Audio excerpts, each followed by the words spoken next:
Hi, I'm Neil. Hi, I'm Jeanette. And Welcome aboard, Echo Echo.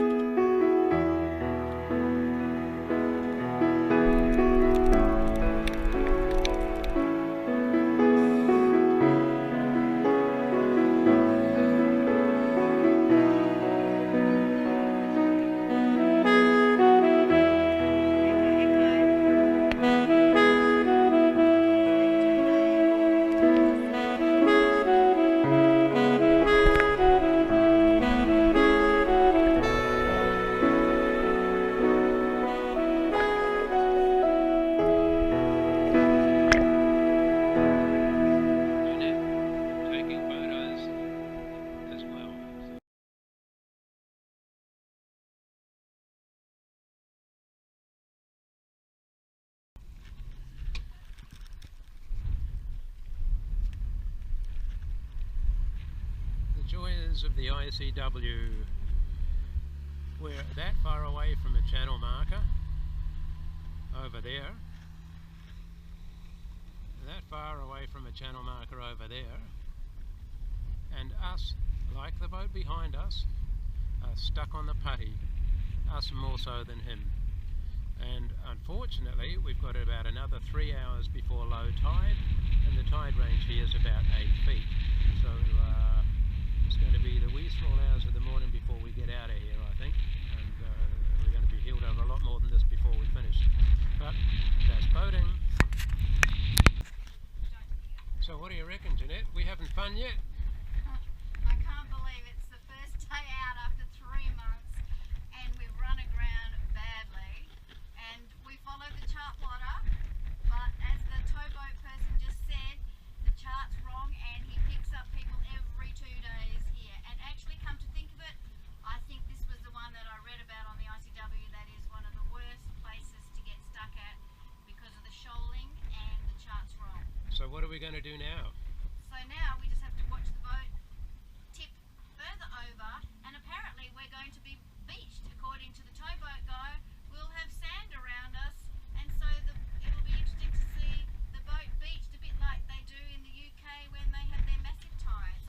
And we just have to get used to trying to walk on a 45-degree angle or even worse. And of course it means no sleep because we won't be able to lay in the bed, or we brace ourselves like this, and it's windy and it's cold, And when do you think we'll be floating off? maybe about 4 a.m. and it's not even 6 p.m. So yes, it's going to be a long wait, and a long day tomorrow, because then we're going to be tired and we might only be able to do half a day and then have a sleep in the afternoon or something. So are we having fun yet? Well, I did want to head off, and I did make the comment about it's lovely to be out on the boat again now, but maybe I might retract my comment. And if we were at the marina now, we'd be having what was that? We'd be having happy hour with our friends. Well, maybe we need to have happy hour now. Yeah, I'm going to go make a drink. Okay. That's a good idea. Yeah. Make a drink. Okay, I think something might be falling.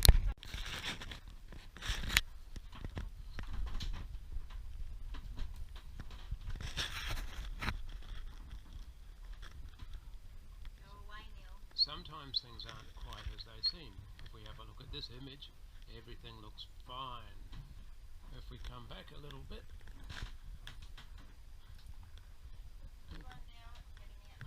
and if we have a look at our hanging baskets, they're on a bit of an angle, and our dishcloth's on a bit of an angle, and our stove is on a bit of an angle. And my favourite thing, when I pour water, it doesn't just go vertically down.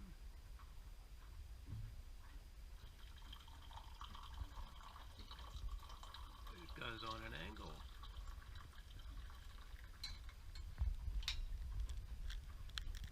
And that's what being aground in the ICW is like. It's a barrel of laughs.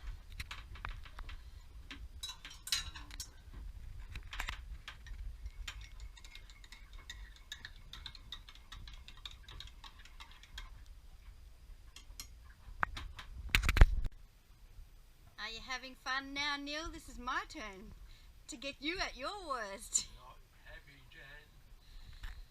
As you can see... Well, we made a mistake, folks. Yesterday we did an interview with the founders of Active Captain, which is a brilliant piece of navigational software. It does things like identify trouble spots, identify where the charts have got it wrong and your chart plot is wrong. They identify where there's shoaling and there shouldn't be and it's not on the charts. All this wonderful stuff.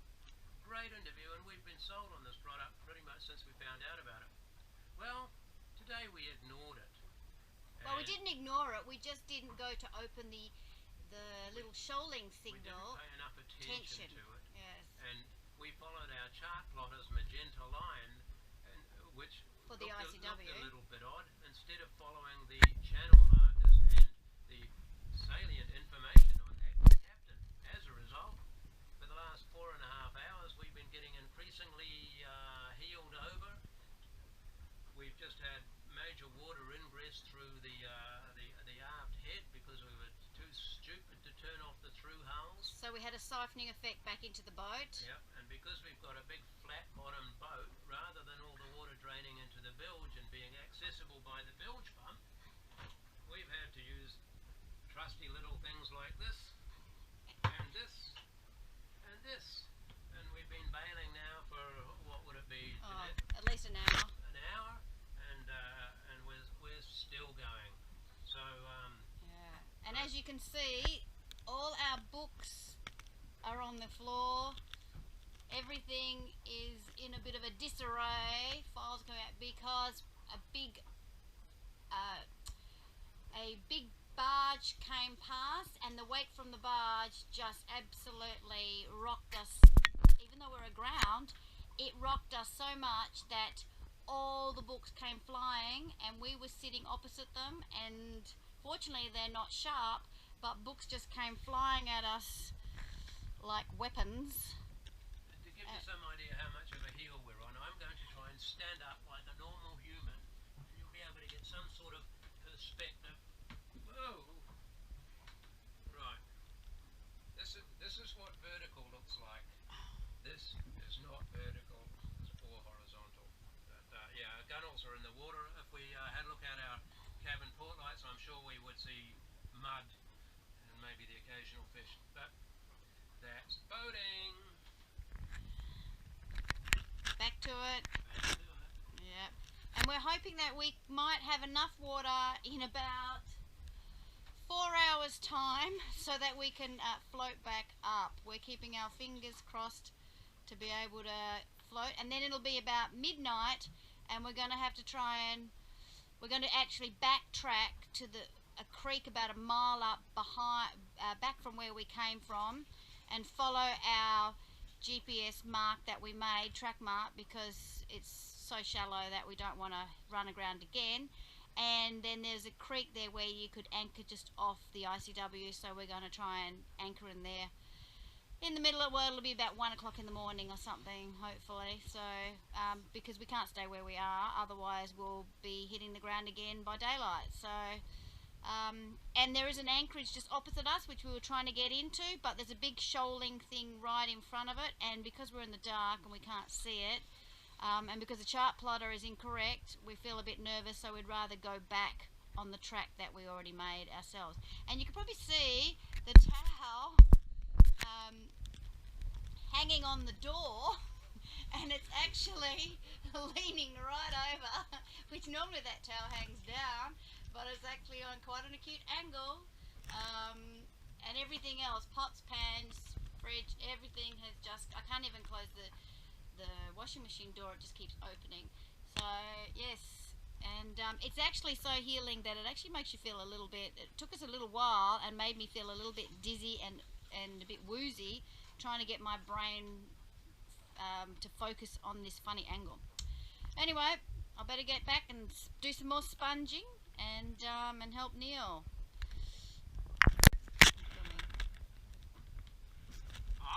People! As we all know, gravity makes things fall straight down. Water falls vertically, except Except in this case, let's see if you can watch this.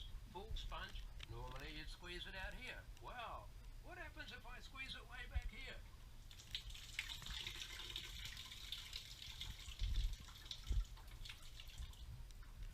Not a camera trick, folks, just a big angle of heel.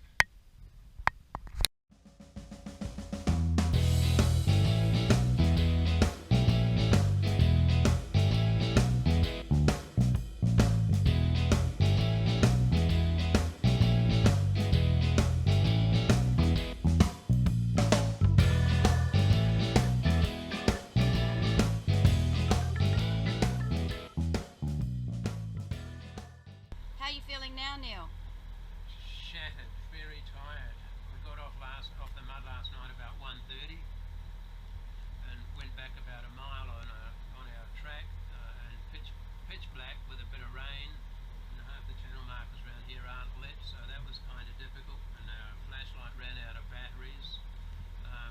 We ended up anchoring smack bang in the middle of the ICW channel, and because this channel sometimes has big barges coming through in the middle of the night, I stayed up most of the night just to make sure that if anything did come through we could get out of the way in a hurry. So now we're going to go back and have another go at this nemesis of a bend and see how we get on. And when we go through there, I'll show you what it looks like on the chart this time. Perhaps you can sympathise with how I made my mistake. I'll show you the chart in a minute. Can you zoom in on that a little bit? Really cross over that eye. As you can see, we're trying to follow the markers instead of the chart. So we're trying to keep the green marker on our port side and the red ones on our starboard side, and as you can see we're going to have to go over the little islands to be able to do this. So we can't, the chart for this area apparently is incorrect, which we've now found out, and you actually have to drive over the land according to the chart to be able to get around the red markers and stay in deeper water.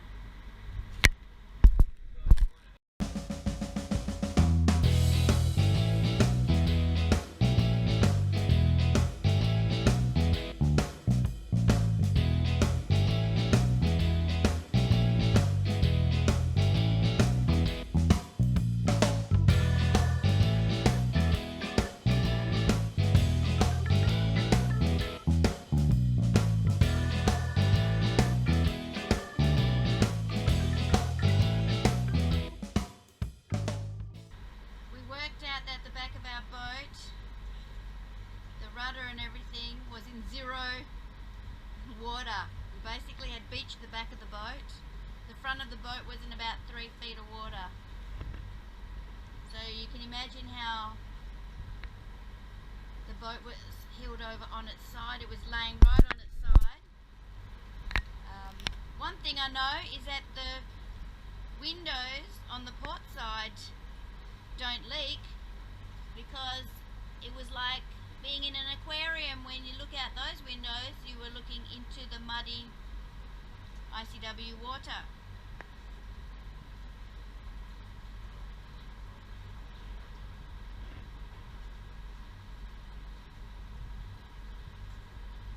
Okay, we're basically around the obstacle and we're going to be heading to maybe Fernandina Beach, and then we're going to stop for the day because neither of us had much sleep last night.